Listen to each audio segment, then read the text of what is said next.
One of the most legendary names in the history of pro wrestling passed away this week at the age of 85. Dory Funk Jr. was in hospice care when he died on Tuesday. That's according to his wife, Marty.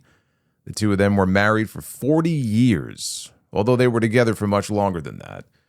One of the longest reigning NWA World's Heavyweight Champions of all time at 4 years, second only to Luthez, with a career as a wrestler, an owner, a booker, that spanned more than 6 decades. The man was born into the business. His father, Dory Funk Sr., was a wrestler. His brother, Terry, is one of the greatest of all time. Terry and Dory were the first brother duo to win the NWA World Championship. And together, they were also one of the best tag teams of their era. They were both inducted into the WWE Hall of Fame together by Dusty Rhodes in 2009. They got about 5 minutes total between the two of them for their inductions. Imagine giving Terry Funk 2.5 minutes to speak on his career. Terry was more of a wild man in the ring, more of a brawler. Dory was more known as like the technical of the two. He was what you would call more of a finesse guy. But they enjoyed great success in Japan, and Dory, at least, I don't know about Terry, served as a talent liaison of sorts for Giant Baba in All Japan for decades. He was responsible for booking the foreign talents. I remember them working together in the WWF in the 80s as Terry and Hoss Funk. I don't know the reason exactly for Dory's name change, but I'm going to take a shot in the dark here. It could have to do with Vince McMahon's dislike of the junior part of someone's name because he himself was a junior. And whenever somebody called him junior, he hated it. When Rey Mysterio came to WWE, he was no longer Rey Mysterio Jr., right? So that's just me speculating. But anyway, he went from Dory to Haas. They were on the WrestleMania 2 card against the Junkyard Dog and Tito Santana. And then a month after that, they wrestled Hulk Hogan in the Junkyard Dog on Saturday night's main event. And apparently he hated the road schedule enough that he left after 6 months, which is when they replaced him with Jimmy Jack Funk. No relation. It's like Lance Von Erich, if you want sort of the equivalent.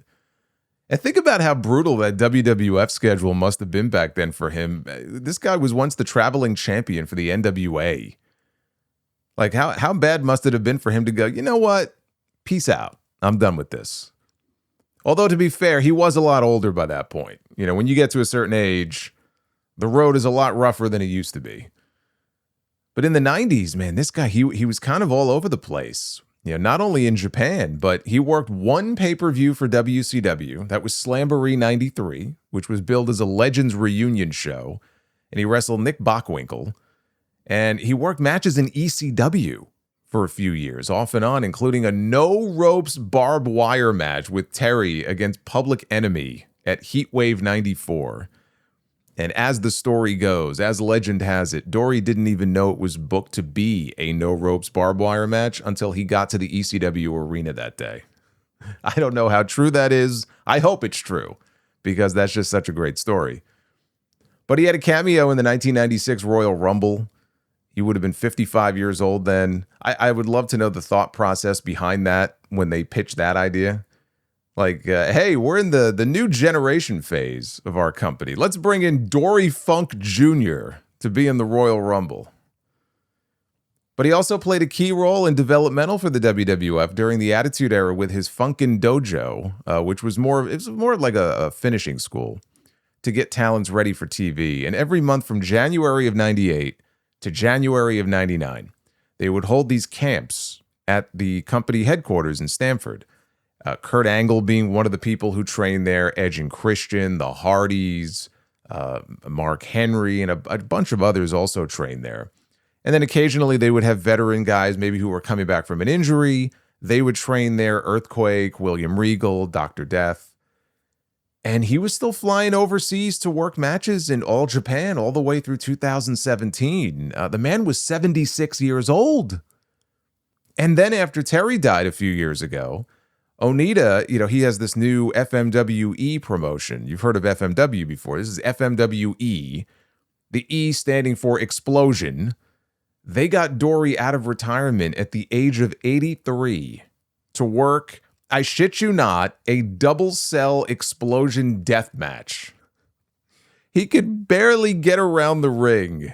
That match was elder abuse. But he was in there taking exploding barbed wire bat shots to the back in tribute to his brother.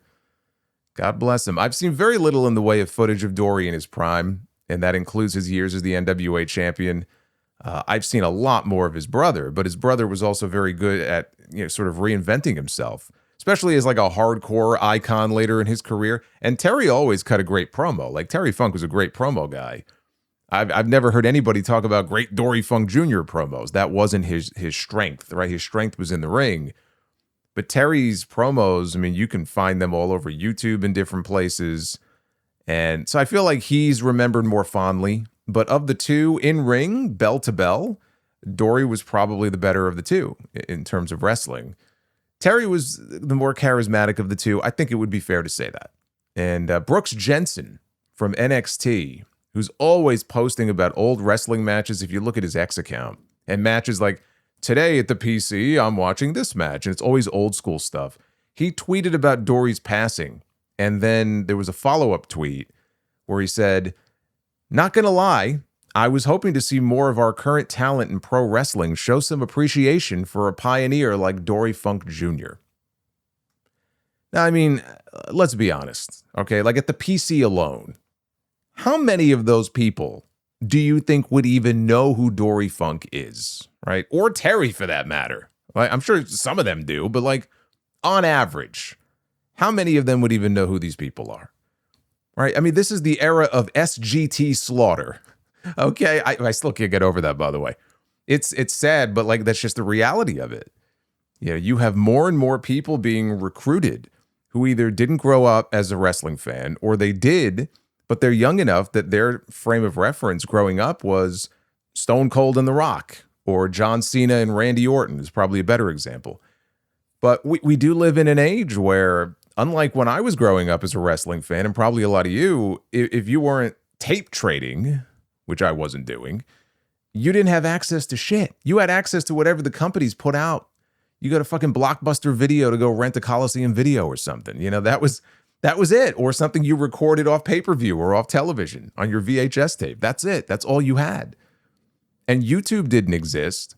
So you couldn't just log on and watch any match that you wanted or do a deep dive into someone's career. And now you can. We take all of this shit for granted. But holy shit, like we remember a time where none of this existed.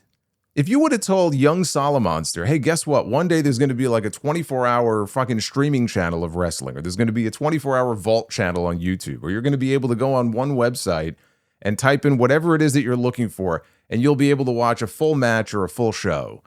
I would never leave my house. I would be that fucking meme, that wrestling fan meme of the guy, sitting with the fucking Cheetos all over the keyboard, my fucking carpal tunnel, fucking wrap on my wrist, and I would never leave. It would be the most amazing thing ever. But I mean, think about it. It's the only way that these people like Dory and others are going to be remembered years from now. But you have to want to seek that stuff out. That's why sharing those old stories, those tales from the territories, if you will, is so important. That's why when I do my Dark Side of the Ring reviews, or when I used to do, This Week in Wrestling History, and maybe one day that'll make a return. I'm trying to put some distance between the last time I did it, but that's why I love talking about that stuff, because I like talking about old wrestling, and you share those stories, and then other people will tell those stories. And this is from a fan's perspective. Then you have wrestlers who will tell stories and shoot interviews and stuff, and I eat that shit up. Now, how many of those stories are true or embellished? I mean, that's another story. But that's why all that kind of stuff is so important, because out of sight, out of mind.